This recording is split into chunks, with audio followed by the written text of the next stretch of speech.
Hello दोस्तों, कैसे हैं सभी लोग। आप सभी को आपका अपना चैनल IND मैथ रिजल्ट्स में आपका स्वागत है और मेरा नाम नीतीश चौधरी है। हम लोग टाइम, स्पीड एंड डिस्टेंस का सवाल देख रहे थे और हम लोग आज कुछ हटकर हम लोग सवाल देखेंगे। इस टाइप के सवाल में आपको टाइम का अनुपात दे देगा, स्पीड का अनुपात दे देगा, दूरी का अनुपात पूछ लेगा। ये अनुपात से संबंधित सवाल है। चलिए उससे आगे हम लोग सवाल देखते हैं। सवाल क्या कहता है? सवाल कहता है किसी दूरी को तय करने में A और B की चालों में 3:4 का अनुपात है। गंतव्य स्थान पर पहुंचने में A को B से 30 मिनट अधिक लगते हैं। गंतव्य स्थान पर पहुंचने में A को कितना समय लगेगा? ये सवाल आपको एक बार में पढ़ने के बाद समझ में नहीं आया। सवाल कहता है, फिर से हम लोग देखेंगे। सवाल कहता है किसी दूरी को तय करने में, किसी दूरी को तय करने में A और B के चालों का अनुपात 3:4। ये A है, ये B है, ये A है, ये B है और ये चाल का अनुपात दे दिया। किसी दूरी को बोला, किसी दूरी को मतलब दूरी फिक्स है। दूरी फिक्स है मतलब जब दूरी फिक्स है तो टाइम चाल का उल्टा होता है। टाइम चाल का उल्टा होता है। जब दूरी कांस्टेंट हो तो टाइम चाल का उल्टा होता है। हम लोग पिछले क्लास में देख चुके हैं। अगर आपको ये क्लास समझ में नहीं आया होगा तो आप पहला क्लास, दूसरा क्लास ऐसे करके सिस्टमैटिक पहले अब 22-23 क्लास तक हम लोग देख चुके हैं। वहां तक पहले पढ़िए, फिर ये क्लास आपको समझ में आएगा। आप लोग जाइए, पहला क्लास, दूसरा क्लास, तीसरा क्लास सब यूट्यूब पर पढ़ा हुआ, आप जाकर वहां देखिए और फिर ये क्लास आपको समझ में आएगा। जब दूरी कांस्टेंट होगा तो चाल का उल्टा होता है टाइम। चाल का उल्टा क्या होता है? टाइम। तो ये A और B के चाल का अनुपात 3:4 दे दिया। ये 3:4 दे दिया। 3:4 दे दिया। आगे सवाल में क्या कहता है? गंतव्य स्थान पर पहुंचने में A को B से 30 मिनट अधिक लगते हैं।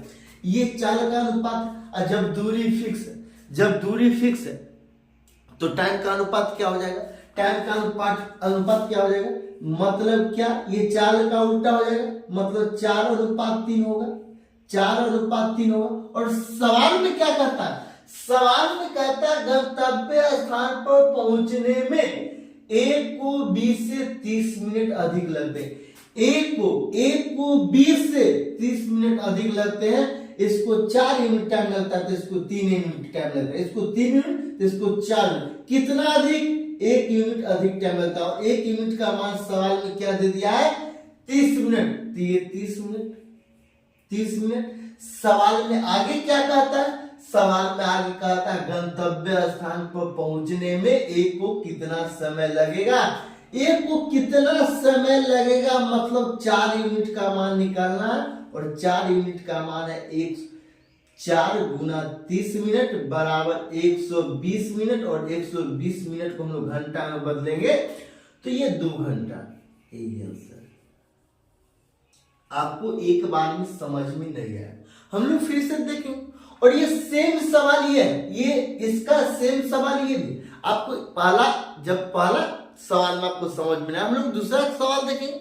लेकिन एक बार फिर इसको हम लोग देखते हैं। सवाल क्या कहता है? लाइन बाय लाइन समझिए।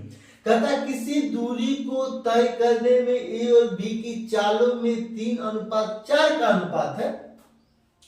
किसी दूरी को मतलब दूरी फिक्स। और जब दूरी फिक्स होगी तो चाल का उल्टा टाइम होगा। दूरी जब कांस्टेंट होगी तो चाल का उल्टा टाइम होगा। तो सवाल में कहता है किसी दूरी को तय करने में A और B की चालों में 3:4 का अनुपात। ये 3 ये चाल मतलब S 3:4। जब चाल 3:4 दे दिया तो दूरी फिक्स है तो टाइम उल्टा हो तो टाइम बराबर 4:3। ये 4:3। आगे सवाल में क्या कहता है? गंतव्य स्थान पर पहुंचने में A और B को B से 30 मिनट अधिक लगते हैं। इसको 4 यूनिट टाइम लगता है, इसको 3 यूनिट टाइम लगता है। कितना अधिक लगता है? 1 यूनिट, और 1 यूनिट का मतलब 30 मिनट। आगे सवाल में कहा था गंतव्य स्थान पर पहुंचने में एक को कितना समय लगेगा? एक को कितना समय लगेगा? 4 यूनिट, तो 4 यूनिट बराबर 4 गुना 130 बराबर 120 मिनट, और 120 मिनट बराबर 2 घंटा। यही आंसर।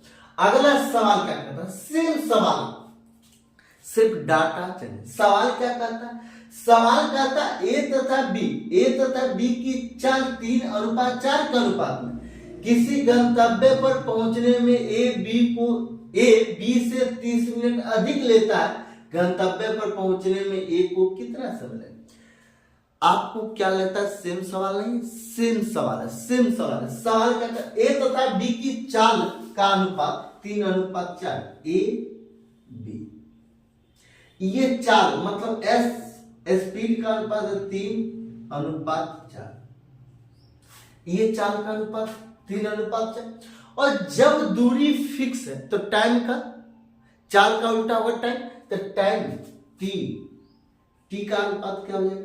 4:3, 4:3।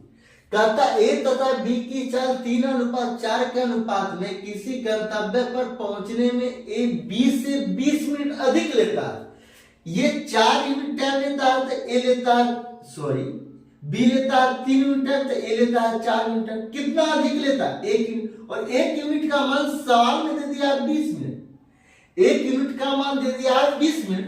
गंतव्य पर पहुंचने में एक को कितना समय लगेगा? तो एक को 4 यूनिट समय लगेगा। तो 4 यूनिट का मान निकालना है, 4 गुना 20, 80 मिनट। और 80 मिनट को हम लोग क्या करेंगे? घंटा बदल, और 80 मिनट को घंटा बदलने के लिए 60 से भाग देंगे। 0 0 कैंसिल, 1 सही, 1/3, 1 सही, 1/3 घंटा। यही आंसर। अगर आपको अच्छा लगता है तो लाइक और सब्सक्राइब जरूर कीजिएगा।